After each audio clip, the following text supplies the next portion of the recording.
my easy everyday base routine. I think that'll be fun. By the way, I really, really like this. And I want to give you a skin prep tip already. The way that I know that my skin is prepped, and this really goes for any skin type, you want to touch your face and have grip, but you don't want to feel it on your fingers. So I still feel this on my fingers when I take it away. So that means that it's not ready for makeup. And I tend to get a little bit of redness on my cheeks. This is my favorite corrector. If you've seen my content, you've probably seen this.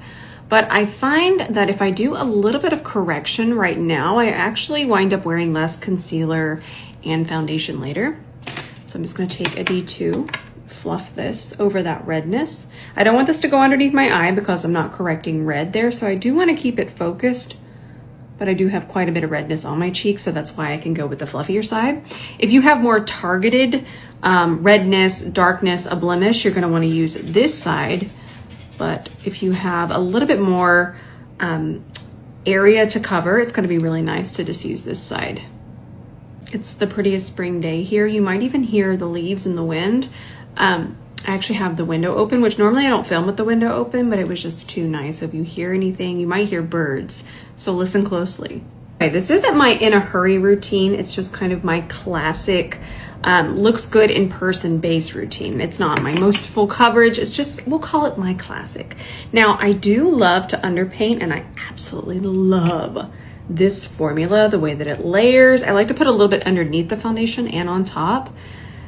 The color, I cannot find one I like more than this color, and of course the formula. And then I love the way that it just kind of glazes the skin with the C40. It's delightful. So I'm just going to roughly throw this on. Doesn't need to be perfect. Also, this technique is really, really nice if you want to save your winter foundation. This is a really good way to kind of darken it without having to shift it too much and get too into color theory. It can also be a really great technique if you have any kind of discoloration on the face.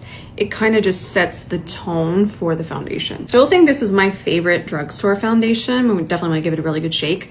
I wear shade Perfect Beige. I was just looking at the number. It's 148. And I just feel that it's so thin. I feel like it's light to light medium coverage. It's not going to be medium coverage. It just doesn't. I've tried to get it to medium, and I feel like we're just going to call it light to light medium.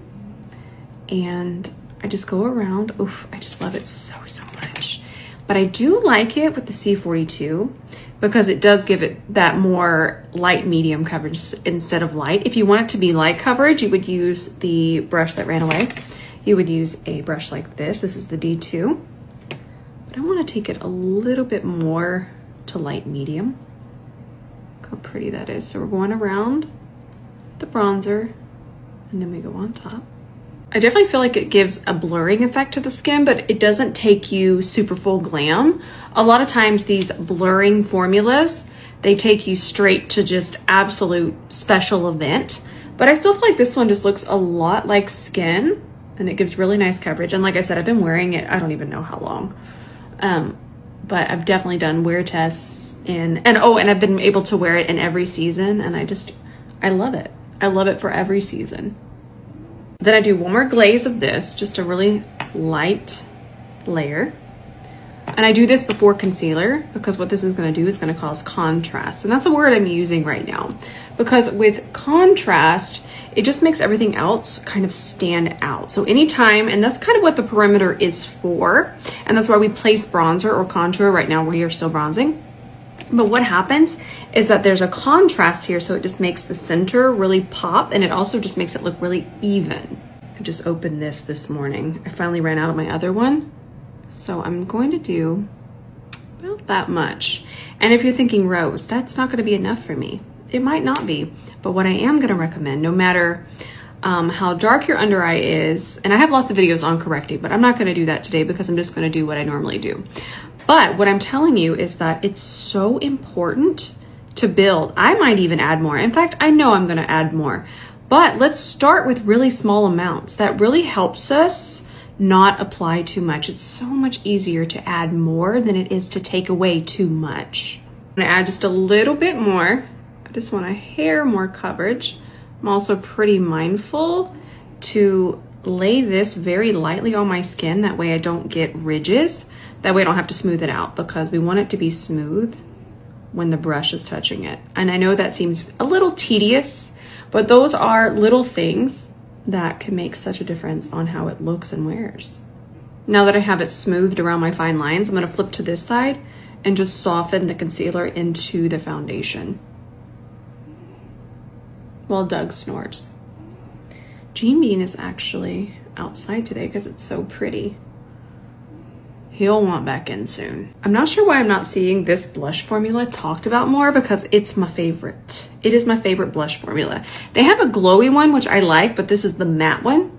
And I don't want you to think very dull matte. It is just the most gorgeous blurring matte. And what shade? You know what? For my everyday, I would wear this shade on my skin tone, which is shade So Cushy.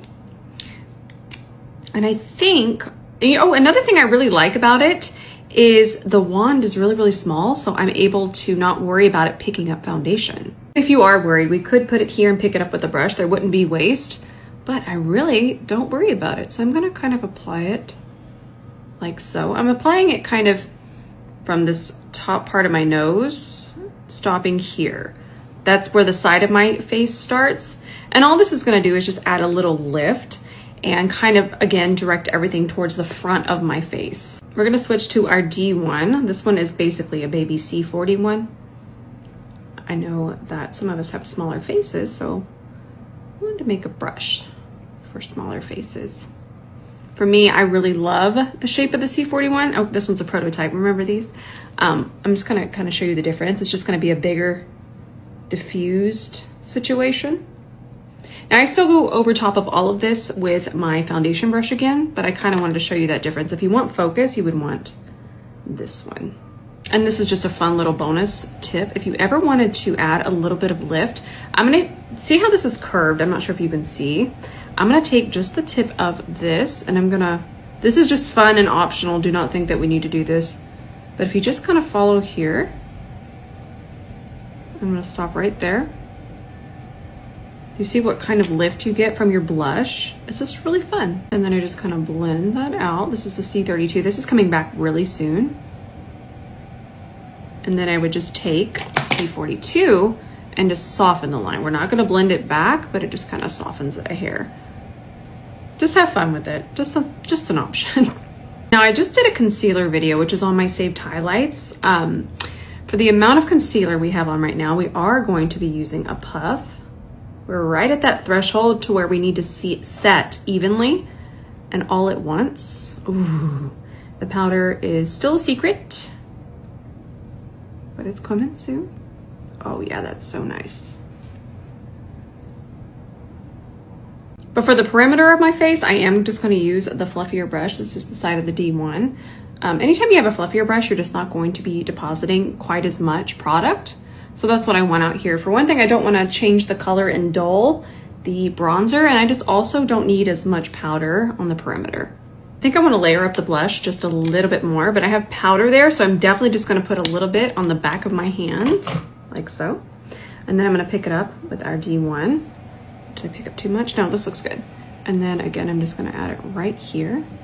Anytime we have transitions, so what I have is that wash, and then if I just add a little bit more just right here, just like eyeshadow, everything looks good in transitions. And then I just do a couple sprays of my Divine Water just to kind of melt everything together. Just a little bit. And then we're gonna let that dry down. This is more of a melter. This is not a sealant. Don't think of this like you do the one size. This is kind of an updated version of MAC Fix Plus. I always found that that one kind of messed with my wear time. This one absolutely does not. But it does really melt everything together, as you can see. Then I'm gonna finish with my current favorite lipstick formula, the Laura Mercier. This is the shade Blush Chanel. Then we're gonna do this Bare Minerals lip liner. This is the shade Cherished Rose. I swear my name is in everything makeup. And I clean up my lip line.